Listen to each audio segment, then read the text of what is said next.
రాజన్న సిరిసిల్ల జిల్లాలో రాస్తారోకో చేపట్టారు. రైతులు గంభీరరావుపేట మండల కేంద్రంలో ధాన్యం కొనుగోలు చేయాలని వడ్ల బస్తాలతో రోడ్డుపై ధర్నా చేశారు. అధికారుల నిర్లక్ష్యంతో ఐకేపీ సెంటర్లో ధాన్యం కొనుగోలు చేయడం లేదని రోడ్డుపై ఆందోళన చేశారు. రైతులు ఐకేపీ సెంటర్ ప్రారంభించి నెల రోజులవుతున్నా వడ్లు కొనుగోలు చేయడం లేదని, సుమారుగా 2000 వడ్ల సంచులున్నాయని వాటిని తరలించేందుకు ఎలాంటి ఏర్పాట్లు చేయడం లేదని ఆవేదన వ్యక్తం చేస్తున్నారు.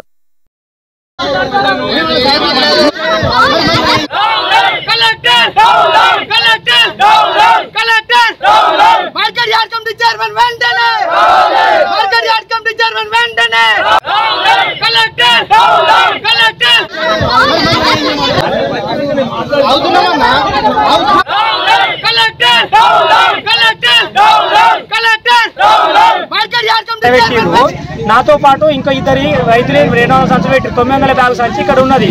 ఆ 900 బ్యాగుల సంచికి బాధ్యత వహించేది ఎవరు? అది వెయిట్ లాస్ అయితే ఎవరు భరించాలి? నా ఒక్కరికి కడుపు నొప్పికి ఇంతగానం ఉంటే మిగతా రైతులు ఎట్లా?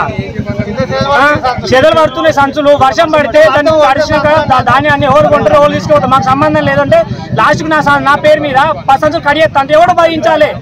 10 సంచులు అంటే 5 క్వింటాల రూపాయలు, 5 క్వింటాలు అంటే 20,000 రూపాయలు అయితే మాకు ఆ రోడ్డు వాటి భరించాలి.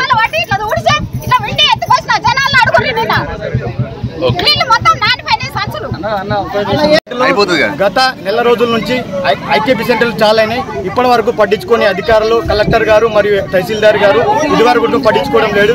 ఇక్కడ ఎలాంటి ట్రాన్స్పోర్ట్ అనేది జరగడం లేదు. గత వారం 10 రోజుల నుంచి దగ్గర 2000 బ్యాగులు ఉన్నాయి. ఇక్కడ నుంచి ఎలాంటి ట్రాన్స్పోర్ట్ జరగడం లేదన్న. సంచులు ఒక్కనే కాంటబెట్టిరు.